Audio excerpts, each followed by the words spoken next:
오늘 본문은 안식일에 한 손 마른 사람을 고치는 사건이 기록되어져 있지요.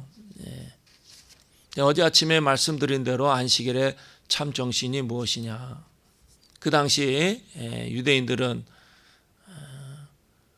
그들 스스로 계명과 기준을 정해놓고 그들의 전통을 따라서 그런 그 규칙을 잘 지켜야만 하나님께 영광이 되고 그것이 참 믿음이다 그렇게 생각을 했죠. 그러나 예수님은 전혀 그렇지 않다라는 거예요. 결국 안식일과 또 오늘날 우리가 지키는 주일 성수도 마찬가지야. 생명을 살리기 위해서, 사람을 살리기 위해서, 각 사람의 새로운 삶의 소망과 용기를 얻기 위해서 하나님 앞에 예배할 때 하나님과의 관계가 회복되어지고 그 믿음이 견고해짐으로 인해서 그 영혼이 아름답고 그 영혼이 힘을 얻어서 사명을 감당할 뿐만 아니라 사람답게 살아갈 수 있게 되어진다라는 것입니다. 마이크가 좀 문제가 있어. 소리가 나죠?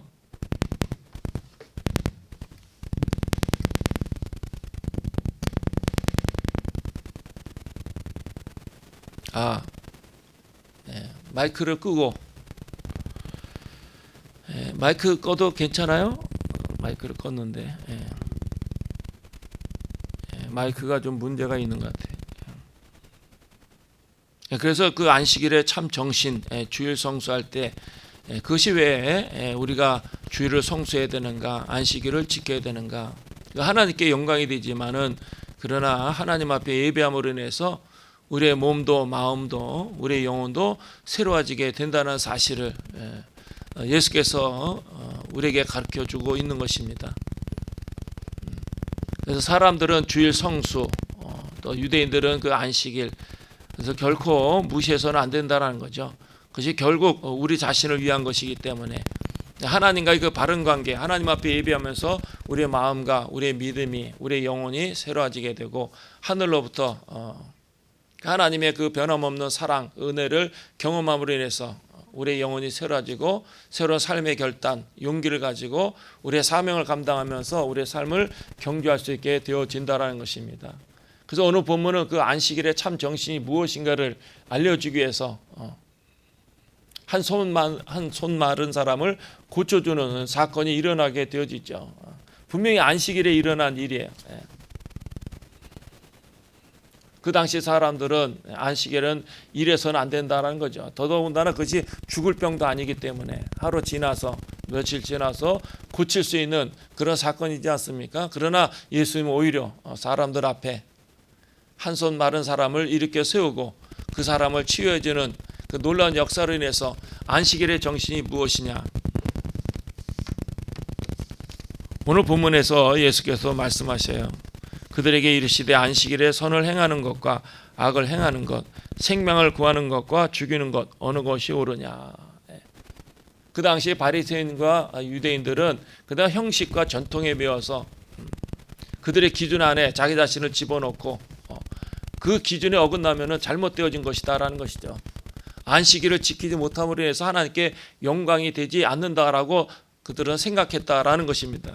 그러나 하나님의 의도는 전혀 그렇지 않아요. 예수 그리스도의 가르침은 전혀 그렇지 않아요.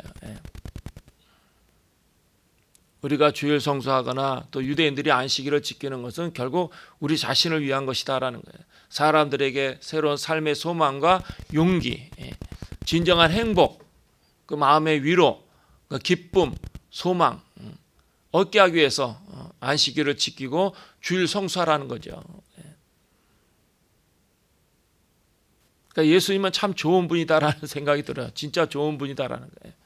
우리가 어떤 형식과 규칙, 규례에 매어서 거기에 우리가 스스로 자기 자신이 자기를 올가매는 것이 아니고 정말 우리에게 용기와 희망을 가지고 기쁨과 감격으로 살아가도록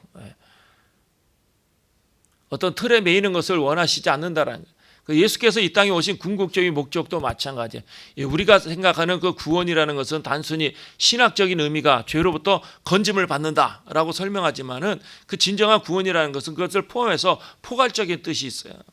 무슨 말인가 하니 우리를 올가매는 그 어떤 것으로부터 다 자유케 하는 거예요. 진정한 자유. 우리가 사회 속에서 많은 사람들의 그 스트레스, 고민과 갈등, 고뇌, 마음의 상처, 분노, 두려움, 우리가 치열하게 열심히 살아가지만 그런 여러 가지 삶의 장애와 문제로 인해서 많은 갈등과 고민뿐만 아니라 스스로 삶의 무거운 짐으로 인해서 우리가 짓눌려서 답답하고 그 마음이 무거워져 살아갈 때가 얼마나 많은가. 그러나 예수님은 그걸 벗겨주시기 위해서 이 땅에 오시는 거예요. 우리에게 소망과 용기, 삶의 확신과 담대함, 하나님을 사랑할 뿐만 아니라 나 자신을 사랑하고 이웃을 사랑하고 교회를 사랑하고 때로는 내게 닥치는 그 어려운 문제조차도 내가 끌어안고 품고 앞으로 나갈 수 있는 용기를 공급해 주시는 분이 우리 주님이시다라는 것을 우리가 기억할 필요가 있다라는 것입니다. 그래서 사람들은 주일 성수 또 안식일을 지키는 것이 얼마나 중요한가 그 사실을 모르고 있는 거죠. 그래서 오늘 한 손 마른 사람 제롬이라는 그 교부가 이 사람은 석수장이었다 이렇게 이야기합니다. 석수장, 돌을 깨는 사람, 돌을 다듬는 사람, 한 손이 말랐다라는 것은 정과 망치를 가지고 돌을 쪼아야 되는데 어떤 손인지 오른손인지 왼손인지 알 수 없지만은 그런 한 손이 말라서 움직일 수가 없다라면 그 사람은 일을 할 수가 없는 거죠. 다시 말씀드려서 먹고 살 수가 없는 거예요. 그러니까 손을 못 쓴다라는 것은 석수장에게는 아주 치명적인 거죠. 일을 할 수 없을 뿐만 아니라 사람들을 만나서 악수할 때도 손을 내밀 수가 없어요. 유대인들이 기도할 때는 어떻습니까? 두 손을 들고 하늘을 향해서 기도하지 않습니까?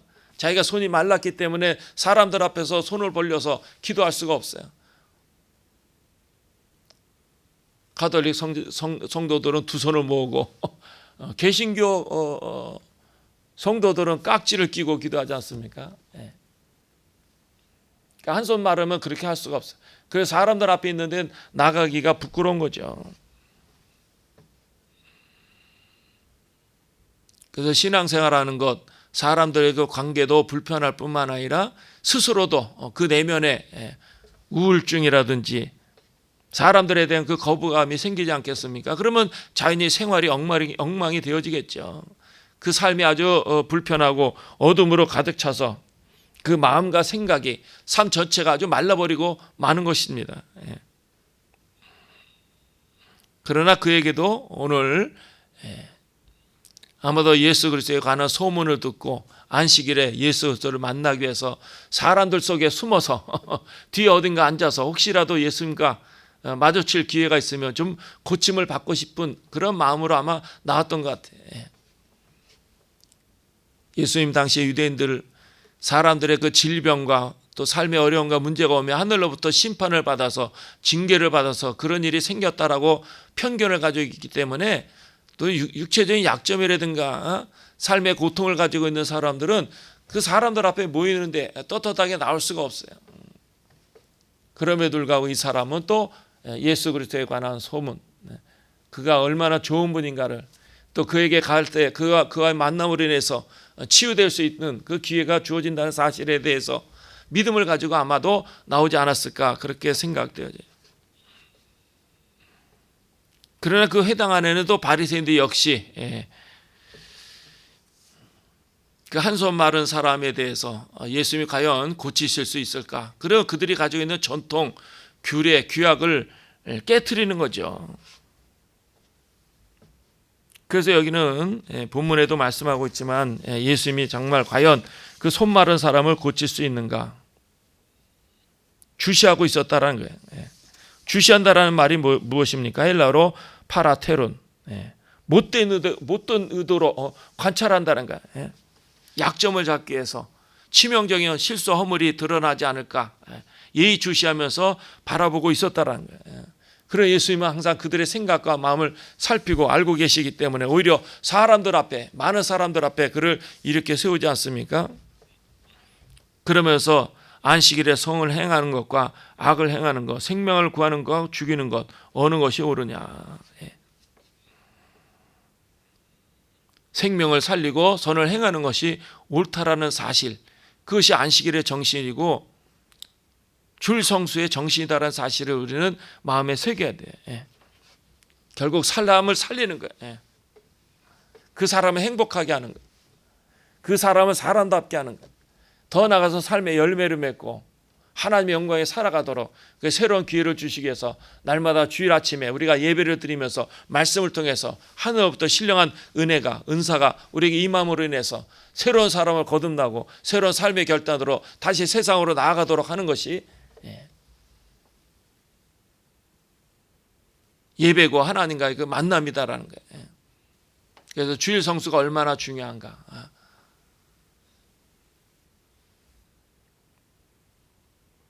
그래서 한 손 마른 사람에게 내 손을 내밀라. 방금 앞에서 말씀드렸지만은 자기 자신의 그 치명적인 약점을 가지고 있기 때문에 얼마나 부끄럽습니까? 사람들 앞에 나서는 것도 싫고 자기 약점을 드러내고 싶은 것이 어떤 사람에도 그런 생각을 갖고 있지 않아요.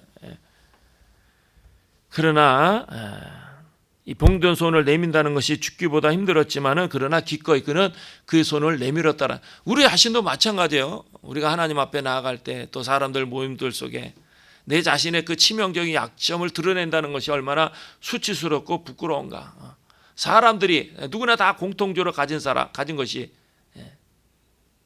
배운 사람이든 배우지 못했건 성공했던 실패했던 돈을 많이 벌던 그렇게 못하던 그 마음속에 항상 누구나 다 공통 일말의 자존심이 있어요. 일말의 자존심. 그 마지막까지 버리지 못하는 그 자존심이 있어요. 우리가 주님 앞에 나간다고 하지만은 그러나 주님 앞에서도 기꺼이 내놓지 못하는 그 알량한 자존심이 있어요. 오늘 보면은 예수께서 그 사람에게 너희 마지막 자존심을 내놓으라는 거예요. 하나님 앞에서 너의 부끄러움과 너의 수치와 너의 약점과 너의 고민과 너의 허물을 기꺼이 내놓으라는 거예요. 더더구나 그것도 하나님 앞에서가 아니고 사람들 앞에서. 그러나 이 사람은 주저했는지 안 했는지는 모르지만은 그러나 기꺼이 그 손을 내밀었어요. 그때 역사가 일어나는 거죠. 우리 자신도 마찬가지. 하나님 앞에 나아갈 때 주의 말씀에 귀를 기울이고 하늘로부터 신령한 은혜와 은사와 능력을 우리가 덧입고 또 우리가 하나님 앞에 삶의 여러 가지 어려움과 문제들을 해결받기 위해서 나아갈 때 기꺼이 우리 자신의 수치와 부끄러움과 약점도 감추지 않고 주님 앞에 내놓을 수 있는 그런 의지가 있어야 된다라는 거예요. 우리가 병원에서 환자가 치료받기 위해서 수술실에 들어갈 때 희로락이 하나라도 몸에 걸치고 들어간 사람이 없어요. 물론 수술 가운을 입지만은 그러나 그 아래는 다 속옷도 다 벗어버리고 그 알몸으로 의사에게 자기 자신을 보여줘야 돼요. 얼마나 부끄러운 일이에요. 얼마나 창피한 일이에요. 그러나 자기의 그 부끄러움을 보여주지 않으면 그 사람은 치료받을 수가 없어. 고침받을 수가 없어.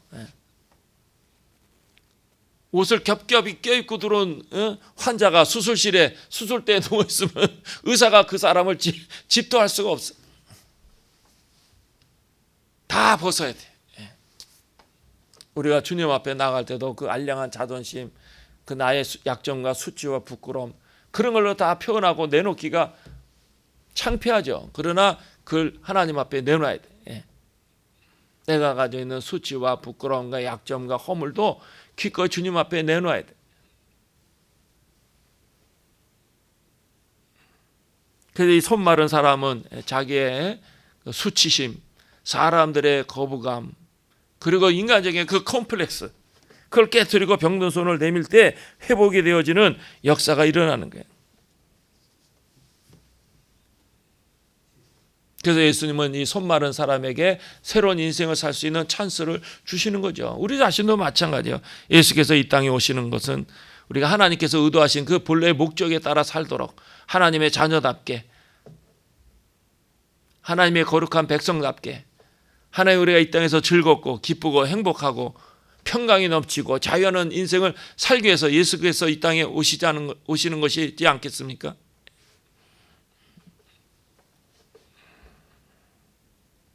사람들 마음에 있는 그 마음의 상처, 고뇌와 슬픔 그런 걸 다 씻어주시고 치료해 주시고 또 회복시켜 주셔서 온전한 사람이 되도록 하기 위해서 이 땅에 오시는 거예요. 손 마른 사람이 단순히 육체적인 질병만이 아니에요. 그 안에 내면에 자리 잡고 있는 어두움, 부정적인 생각, 분노, 세상뿐만 아니라 자기 자신에서 내가 어떻게 나는 죄 짓지 않고 성실하게 살려고 했는데 그 원인과 이유는 알 수 없지만 손이 말라서 일을 할 수도 없고 사람들 앞에 나갈 수도 없고 그 자기 자신의 운명을 생각할 때마다 마음에 막 서글픈 생각들로 막 가득 차서 그 어둠의 자의식이 다 가득 차 있을 때 예수께서 치료해 주심으로 인해서 그 마음이 그 영혼이 회복되어지는 거예요. 그 마음속에 있는 불안과 근심, 원망과 불평, 콤플렉스, 부정적인 생각이 다 사라지고 그 심령에 그 육체적인 치료뿐만이 아니라 그 마음에 생명의 빛이 막 넘치게 되어지는 거죠. 우리 자신도 마음속에 있는 여러 가지 인간적인 상처와 아픔, 고뇌와 갈등, 남에게 보일 수 없는 그 수치와 부끄러움조차도 주님 앞에 내밀면 기꺼이 보여드리면 그걸 다 고쳐주셔요. 다 치료해 주셔요. 예수님은 너무나 좋은 거예요. 어떤 우리가 형식에 매여가지고 그 틀에 박혀서 살아가는 것을 원하시는 것이 아니에요. 모든 날들이 생명의 날이고 모든 순간들이 그 감격과 기쁨이 넘치는 시간이 되도록 우리가 날마다 새로운 기회를 주시기 위해서 주님이 찾아오시는 거예요. 그 주님의 내 마음의 문을 열고 주님을 모시고 주님을 영접하고 주님과 함께 살아갈 때 사람들로 의해서 다른 어떤 것으로 해서 치유되지 않은 그 내면의 그 상처까지도 치유될 뿐만 아니라 우리의 삶의 그 근본적인 문제들이 다 해결됨으로 인해서 날마다 감격과 기쁨 가운데 살아가도록 우리에게 은혜를 베풀어 주신다라는 거예요. 그 사람들이 생각할 때 자, 이 사람은 저주를 받아서 한 손 마른 사람이 되어 불행하게 살아가고 있다라고 생각하지만은 그러나 예수는 그렇게 보지 않아요. 한 영혼 한 영혼을 얼마나 귀하게 여기는가. 오히려 우리의 약점 때문에, 우리의 허물 때문에, 우리의 죄악 때문에, 우리의 실수 때문에 더 사랑하는 거죠. 오히려 어머니가 자식들 중에 가장 약한 자식을 더 사랑하잖아요. 더 안타깝게 여기고 더 마음을 쏟고 더 돌봐주는 것처럼 우리 주님이 그래요. 내가 다른 사람들과 비교해서 스스로 인간적으로 부족하고 약하고 허물이 많고 약점이 있다. 우리는 항상 의기소침해서 사람들 앞에 떳떳하게 자기 자신을 드러내놓고 자랑스럽게 이야기하지 못해도 그러나 주님은 오히려 그것 때문에 우리를 더 사랑하시는, 그것 때문에 우리의 마음을 더 위로해 주시는 거예요. 그리고 날마다 속삭이시는 거죠. 내가 너와 함께하고 있노라. 너는 낙심하지 말아라. 실망하지 말아라. 스스로 포기하지 말아라. 너 스스로 위축되지 말아라. 항상 당당하게 오늘도 우리의 이 아침에 나의 약점, 나의 허물을 기꺼이 주님 앞에 내어놓으면 주님이 고쳐주시고 치료해 주시고 회복시켜 주시리라 확실히 믿습니다. 내 연약함이나 허물이나 약점 때문에 위축되거나 기죽어서 스스로 물러날 필요가 없어요. 그 약점과 허물 때문에 우리를 더 사랑하시고 끔찍하게 사랑하시고 저 자신도 그걸 젊은 날에 많이 경험했어요. 그래서 나를 사랑하시는구나. 내가 대단해서가 아니야. 내가 스스로 자랑스러운 것이 많아서가 아니야. 남들과 비교해서 또 정말 우수한 것들이 많아서가 아니야. 오히려 약하기 때문에, 허물이 많기 때문에, 실수하기 때문에, 때로는 죄도 많이 짓기 때문에 우리를 사랑하시는 거예요. 오늘도 그런 사랑으로 승리하는 하루가 되고 주님께 영광 돌리는 복된 날이 되시기를 주님의 이름으로 축원합니다. 기도하겠습니다.